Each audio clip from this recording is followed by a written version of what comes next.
네, 삼성전자 노사의 극적 합의로 파업이 미뤄지면서 한숨 돌렸지만 성과급을 둘러싼 논쟁은 계속 이어지고 있습니다. 김광석 한양대 겸임교수와 자세한 이야기 나눠보겠습니다. 어서 오시죠. 네, 안녕하세요.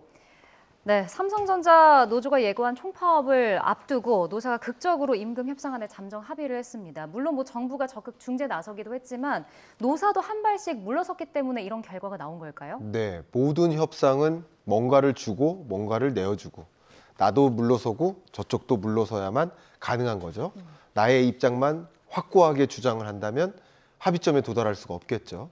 그렇기 때문에 이 합의 기간이 오래 지속됐었던 거라고 볼 수 있겠습니다. 네. 말씀 주셨던 것처럼 극적 합의, 극적 타결을 맺게 된 것은 한 발씩 물러선 데 있다, 이렇게 평가를 해보고 싶습니다. 그러니까 뭔가 양측이 이렇게 한 발씩 양보를 했던 것도 있는데 정부의 역할도 있었던 것 같아요. 네. 뭐 긴급 조정권을 시사하면서 좀 압박 카드로 사용했던 거, 뭐 이것도 주요했다고 보는데 어떻게 보십니까? 네, 맞습니다. 긴급 조정권이라는 카드가 없다면, 그걸 아예 커멘트하지 않다면, 이걸 굳이 말하면 구두 개입이라고 할 수 있겠죠. 아직 이것을 발동한 것은 아니니까. 그러니까 극단적인 상황 하에서는 긴급 조정권이라도 발동해서 절대 노조의 파업으로 이어지지는 않겠다라는 정부의 강력한 의지도 그 카드를 쓸 수는 없겠네라는 생각을 만들 것이고요. 어느 정도 노조 측의 입장을 좀 어느 정도 정리를 해서 물러서서 합의점에 도달해야 되겠다라는 생각도 있을 것이고요.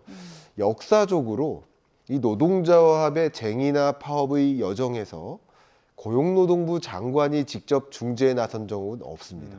그러니까 역사적인 일이죠, 어떻게 보면.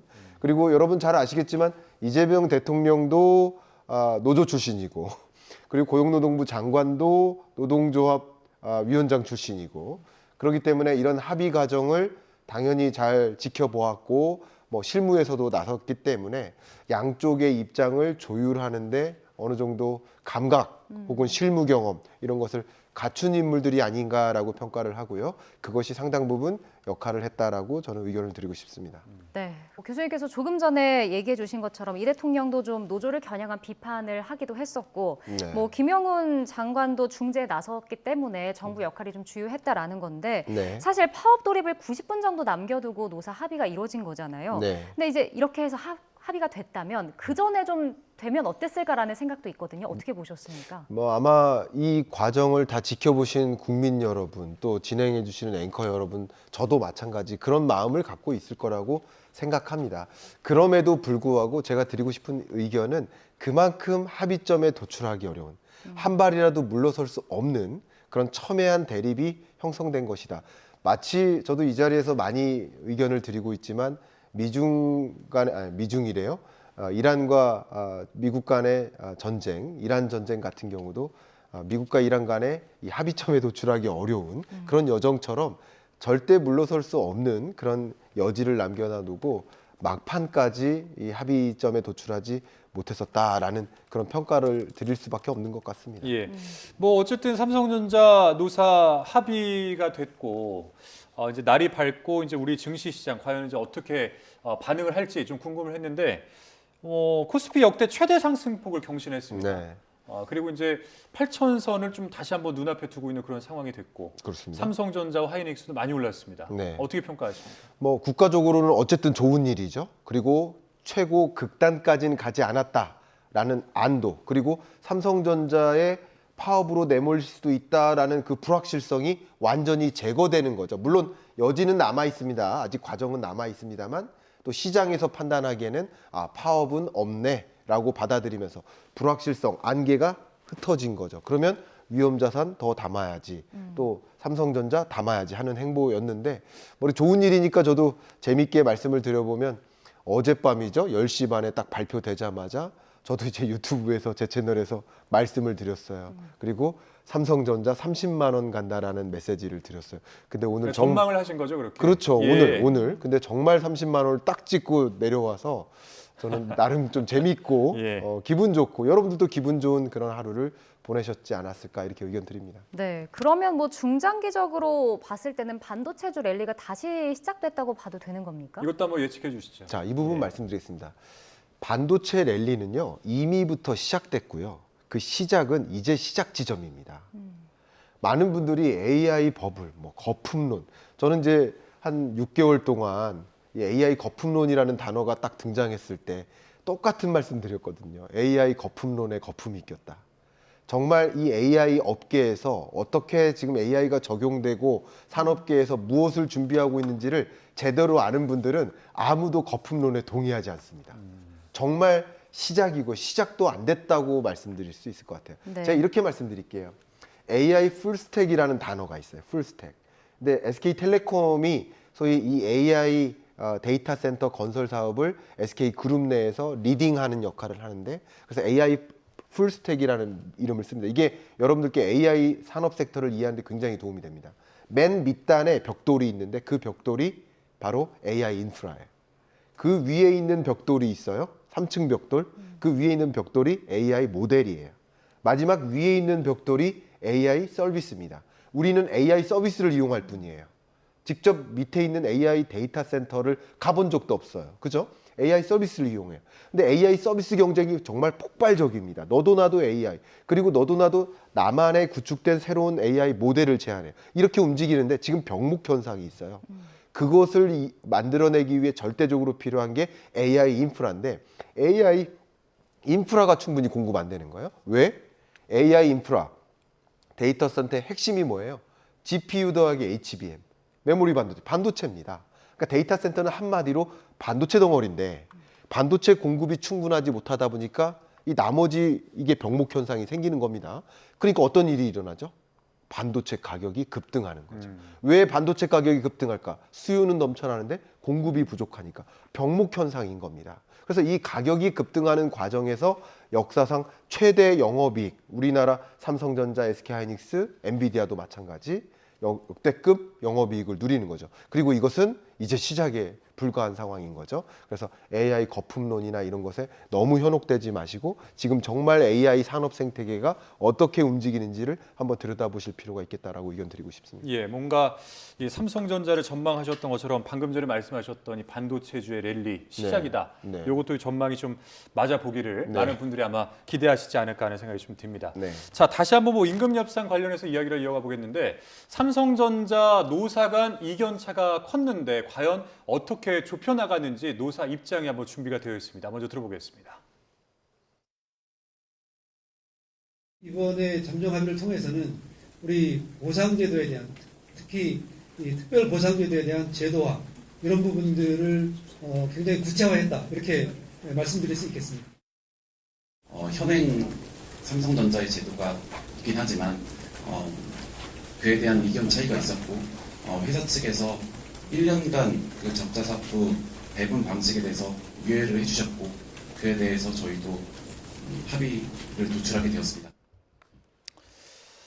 네, 그러니까 이제 이 결론적으로 어떻게 정리가 됐냐, 이제 요거를 살펴보면, 일단은 이제 잠정 합의안의 핵심 내용을 짚어보게 되면은, 그러니까 기존에는 이거였던 것 같습니다. 그러니까 재원을 몇 프로의 재원을 활용해서 그걸 어떻게 분배를 하는지.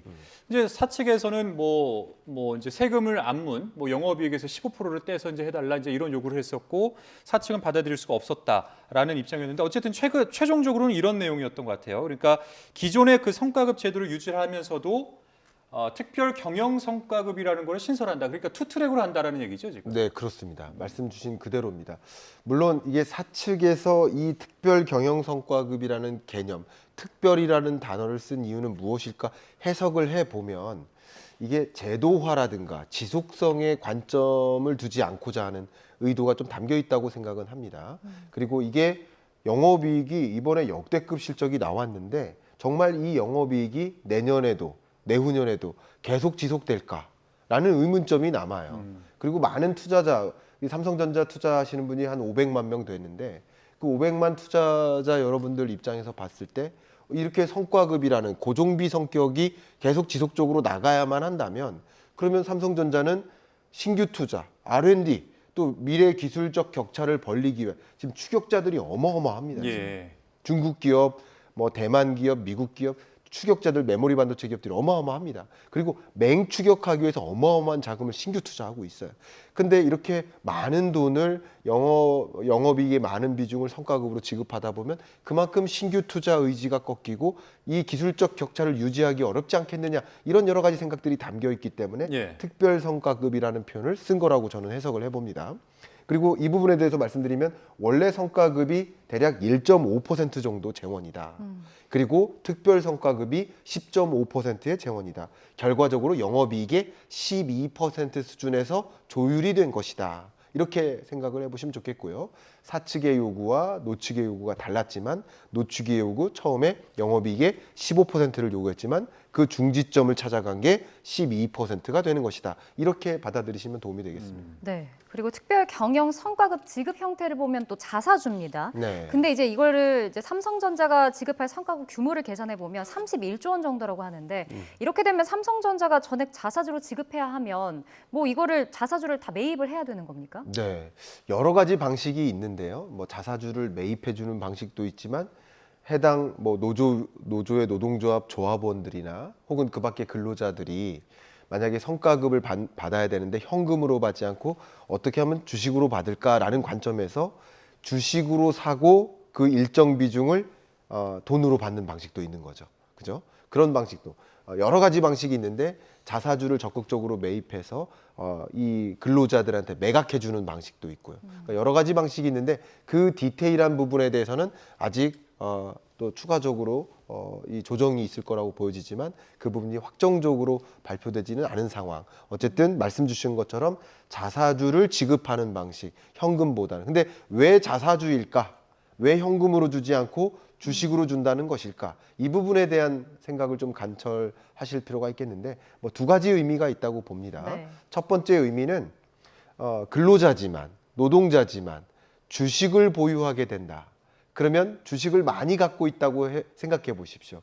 만약에 내가 파업이라는 의사결정을 내리는데 동참한다. 그러면 스스로 자기의 자산 가치가 꺾이겠죠. 그런 것도 한 가지 효과가 있겠고요. 예. 지금 국민적 공감대가 형성된 것이 자사주로 주식으로 준다면 그러면 아무래도 주식으로 매입세가 강해지니까 성과급을 주는 과정에서도 주가 상승에 기여하는 것이 아니겠는가. 뭐 이런 여러 가지 관점에서 주주들의 입장 그리고 노동자 조합의 입장 여러 가지를 같이 고려했을 때 주식으로 결정한 것이다라고 해석해 볼 수 있겠습니다. 근데 그 회사 입장에서 자사주를 매입을 한다라는 그 행위 자체가 네. 어쨌든 뭐 유동성을 갖고 있는 주식 자체의 수가 줄어드는 거기 때문에 주가가는 좀 긍정적인 측면이 있지 않습니까? 네, 주가에는 긍정적인 효과가 그렇죠. 있죠. 맞습니다. 아, 그렇군요. 그러니까 주식으로 준다는 것 자체가 음. 주가 상승에 기여한다는 것이기 때문에 예. 주가 상승에 기여한다면 적어도 현금으로 줄 때보다는 이 주주들 입장에서 현금으로 줄 때보다는 코스피가 올라가고 주주들의 주가 상승에도 기여하니까 덜 이타적인 거죠. 그러니까 여러모로 좀 장점을 좀 모아놓은 것 같다는 생각이 그렇게 좀 볼 드네요. 수 있겠습니다. 예. 네. 네. 그리고 앞서 중노위가 이제 중재를 했다가 사후 조정이 결렬이 됐었는데 그때 이제 마지막 남은 쟁점이었던 게 적자사업부 성과급 지급 관련 이견이 있었기 때문이었잖아요. 네. 이제 적자사업부는 성과급 공통배분의 60%를 지급받는 대신에 1년간 적용을 미루기로 했는데 이 부분은 뭐 노사가 좀 균형 있게 조정을 했다고 보십니까? 원래의 첫 주장은 노측에서는 이제 70%를 주장했었고요. 30%를 이렇게 7대 3으로 했다가 6대 4로 조정이 된 겁니다. 이게 거의 막판에 이게 결정된 겁니다. 가장 마지막에. 근데 이 부분에 대해서 또 추가적인 설명을 드려야 되겠습니다. 그러니까 네. 노측과 사측이 왜 이 부분에서 합의점에 도출하지 못했을까? 일단 사측 입장에서 의견을 한번 드려보면 이 성과급은 누구한테 주는 겁니까? 성과를 낸 사람. 그렇죠. 성과급은 성과를 낸 사람한테 드는 겁니다. 성과급은 성과를 낸 조직이나 성과를 낸 사람 혹은 팀에게 주는 거죠. 근데 성과를 내지 않은 팀이 있다는 거죠. 쉽게 말하면. 네. 그러니까 이 삼성전자의 조직 구성을 TSMC나 SK 하이닉스랑 비교하기가 어렵습니다. 왜냐하면 사업부가 굉장히 많아요. 저도 삼성전자의 여러 다양한 사업부들을 다 만나봤는데 보세요. 반도체 사업부가 있고요. 비반도체 사업부가 있어요. 여러분 텔레비전으로 이 방송을 보고 계시다면 만약에 이 텔레비전을 만드는 삼성전자의 사업부가 있겠죠. 휴대폰으로 이 방송을 보고 계시다면 그 모바일 폰을 만든 사업부가 있겠죠. 다른 사업부입니다. 네. 반도체를 만드는 사업부가 아니에요. 이것을 DX로 큰 틀에서 말합니다. 그리고 DS는 반도체예요. 반도체. 근데 반도체도 두 가지로 나뉘어요. 메모리 반도체냐 비메모리 반도체냐. 근데 이 비메모리 반도체에서도 시스템 반도체를 만드는 조직이 있고 파운드리, 위탁 생산이라고 하죠. 파운드리 업도 있어요. 그런데 여러분 반도체 안에서만 뜯어볼게요. 반도체 안에서도요. 메모리 반도체는 정말 어마어마한 영업이익 흐름을 지금 이어가고 있지만 비메모리 반도체, 시스템 반도체나 파운드리는요.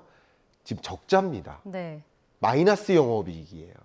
그리고 올해 마이너스 영업이익이 아니라 25년 1분기, 2분기, 3분기, 4분기 내내 영업이익 마이너스예요. 근데 사측 입장에서 성과급의 그 제도적 그런 관행을 무시하고 원칙을 무시하고 적자를 내는데 성과급을 준다? 반대로 마이너스 성과급을 부과해야 되는 게 아닌가 하는 생각을 할 수도 있지 않습니까? 그런 관점에서 이견이 일치하지 않았던 거고요. 노측은 왜 그것을 많이 적자 사업부에도 배분을 해야 되겠다라고 주장할 것인가? 실리적인 이유는 그 노동조합 구성원이 약 7만 명인데 이 반도체 사업부 초기업 노조가 7만 명 중에 비메모리 반도체 사업부의 조합원들도 있단 말이죠. 근데 성과급이 많이 주어지지 않는다면 노노 갈등으로 이어지죠. 노노 갈등을 막아야만 실제 투표에서 가결까지 이어지는 겁니다. 지금 투표 과정이죠. 가결까지 이어지게 하려면 충분한 보상이 그 밖에 다른 조합원들에게도 돌아가야 된다. 그것이 이제 노조 측의 입장이었고 그게 상당 부분 좁혀지는 과정에서 결과적으로 6대 4로 나뉘어진 것이다. 이렇게 볼 수 있겠습니다. 자, 그러면은 이제 여튼 뭐 이렇게 잠정 합의가 된 결론을 가지고 저희가 어쨌든 그 얼마의 성과급을 받게 될 것이냐 이 문제를 저희가 계산 한번 해보게 된다면 말씀하셨던 디바이스 솔루션 이 안에서 메모리 반도체 네. 그러니까 뭔가 이번 그 어떻게 보면은 이번 그 임금 협상의 핵심이라고 할 수 있는 그 부서와 아니면 이와는 전혀 상관이 없는 다른 부서가 네. 각각 얼마 정도씩 받게 될까요? 뭐 저는 이제 평가를 해보면 최대는 메모리 반도체 사업부는 평균 메모리 반도체 사업부의 또 근로 연수나 여러 가지에 따라 다르겠지만 네. 메모리 반도체 사업부는 평균적으로 6억 원 가량의 성과급을 받지 않을까 이렇게 평가가 내려지고 이게 이제 올해 한 해에 대한 성과급입니다. 그렇습니다. 예. 그리고 이 6억 원은 평균치니까요. 신입사원도 있겠지만 뭐 근로연수가 굉장히 높은 그런 근로자도 분명히 있을 것이니까 그런 경우에는 예를 들어서 10억 원에 가까운 성과급을 거두는 분들도 계시겠죠. 예, 그렇게 볼 수 있겠고요. 그리고 비메모리 반도체 사업부의 경우에는 1억에서 한 1억 5천 가량의 성과급을 지급받게 되지 않을까. 물론 아직 2분기, 3분기, 4분기 실적이 나오지 않았습니다. 그래서 추정치를 가지고 계산을 해보는 것인데요. 올해의 전체 영업이익이 예상치가 나오고요. 그것의 12%가 성과급으로 주어진다. 그리고 그 12%를 n분의 1 하는 방식인데 유독 메모리 반도체 사업부 임직원들에게 더 많은 성과급이 돌아간다. 이렇게 전제로 계산을 해봤을 때 그렇습니다. DX 부문 일부 직원들은 뭐 600만 원 받을 것이다 이런 전망도 있던데요. 네, 맞습니다. 그것은 이미 잠정 합의안에 담겨 있는 사안이라고 볼 수 있겠습니다. 네, 어쨌든 이런 부분에서도 또 역시 노노 갈등이 있을 수 있는 것이죠. 그러니까 노노 갈등이 있기 때문에 이런 것도 봉합하는 게 이제 삼성전자 네. 뭐 노사의 이제 과제가 되지 않을까라는 생각이 드는데 일단은 잠정 합의안이 도출됐지만 노조 찬반 투표도 이제 남았습니다. 어쨌든 여기서 통과가 돼야 파업도 마무리되는 건데 네. 뭐 가결될 걸로 전망이 되는 건가요? 네, 현재로서는 저는 가결 가능성이 높다라고 봅니다. 근데 지금부터 이루어지는 여러 가지 노동조합 구성원들끼리 어떤 소통이 있을 거 아닙니까? 단체 톡방도 크게 있거든요. 네. 그런 과정에서 일부가 이탈을 하거나 아니 그쪽은 뭐 예를 들어서 극단적인 경우로 10억 정도의 성과급을 받는 사람도 있는데 우리는 600만 원이야? 예를 들어서 우리는 뭐 1억 원이야? 이렇게 이게 주장과 이견이 갈리게 된다 보면 노동조합의 이탈이 있거나 반대표가 또 나올 수도 있어요. 뭐 그렇게 전개되지 않도록 하기를 좀 바라는 마음이지만 그렇게 될 경우 부결로도 이어질 수 있고 부결이 된다면 이제 파업으로 이어지는 것이죠. 그러나 현재로서는 아까 말씀드렸던 것처럼 노측의 입장이 상당 부분 받아들여진 겁니다. 이 부분에 있어서. 그렇기 네. 때문에 적자 사업부에게까지 성과급이 주어지도록 조치를 취했다라는 관점에서 그래도 받아들여질 가능성이 높지 않을까 이렇게 추정을 하고 있습니다. 예. 그리고 뭐 어쨌든 이 주주 단체에서는 이번 그 잠정 합의안에 대해서 뭐 위법이다 이제 이런 주장도 있는데, 그러니까 뭐 뭐 이런 근거는 이제 이런 겁니다. 주주총회 결의 절차를 지키지 않아서 무효하다 이제 이런 이야기고 그리고 이제 이재명 대통령도 언급을 한 내용이 기업의 영업이익 배분을 받는 것은 투자자와 주주다. 네. 이제 이렇게 이제 정리를 한 내용도 있어요. 네. 뭐 관련해서 이런 것들은 문제가 안 될까요 앞으로? 문제가 될 수 있죠. 그러니까 지금 위법 소지가 있다라는 것은 소위 기업 경영의 과정에서 현격한 변화가 있으면 공시해야 될 의무가 있어요. 공시 절차가 있는 것이고 또 주주총회를 거쳐서 결정을 최종적으로 내려야 되는 의사결정이 있습니다. 왜냐하면 우리 자본주의를 살고 있잖아요. 자본주의의 가장 핵심적인 단어 중에 하나가 이 주식회사라는 개념인데 실질적으로 주식회사의 주인은 누구예요? 주주거든요. 근데 주주가 주인인데 주인의 어떤 동의 없이 이런 중요한 경영상의 의사결정이 채택된다라는 것은 마치 노조위원장의 의사결정이 노조위원들의 투표를 통해서 최종 가결되듯이 어쨌든 이런 것은 주주총회를 통해서 결정되어야 될 사안 아니냐, 위법 소지가 있다 이런 부분에 대해서 소송을 제기하고 이렇게 된다면 또 다른 또 양상으로 불거질 수 있겠다. 뭐 여러 가지 시나리오가 있는 것이죠. 네, 알겠습니다. 오늘 말씀 여기까지 듣겠습니다. 지금까지 김광석 한양대 겸임교수와 함께했습니다. 고맙습니다. 고맙습니다. 감사합니다.